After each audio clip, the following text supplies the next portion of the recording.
Parfois, j'ai des groupes qui m'arrivent au cabinet, qui sont en difficulté et qui me disent perplexes. Mais nous, on se dispute jamais ou quasiment jamais. Alors, dans un premier temps, je peux répondre, c'est pas mauvais de se disputer.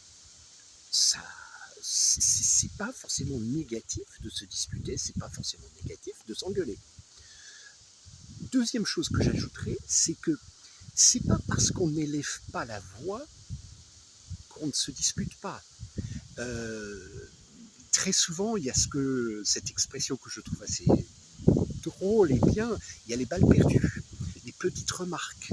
Ça, c'est une forme de dispute, une forme d'expression. Et puis aussi une autre grande forme d'expression qui est dans la non-expression, c'est-à-dire je me tais. Elle fait ça, je me tais. Il fait ça, je me tais. Ouais, je vais faire autre chose, je vais commencer à bricoler, je vais passer l'aspirateur, je ne sais pas quoi. Et au fait, ce sont des formes de dispute aussi. Et quelque part, ce sont des formes de dispute qui sont plus problématiques parce qu'on ne les voit pas, parce qu'on ne s'en aperçoit pas. Oui, d'accord, il y a eu cette balle perdue, il y a eu cette petite remarque qui faisait référence à mon comportement XY. Mais ça passe. Parfois, ça passe.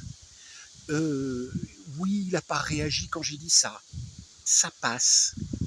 Mais parfois, il ne faut pas que ça passe. Au fait, souvent, il ne faut pas que ça passe. Et il y a besoin de sortir les choses, besoin de les dire, besoin d'échanger le mieux possible en étant dans un endroit où on n'est pas activé, où on n'est pas énervé, c'est mieux. Mais pas toujours possible, pas toujours nécessaire. Mais les choses doivent se discuter, doivent sortir. Et parfois, la dispute, l'engueulade peut être un pas vers ça.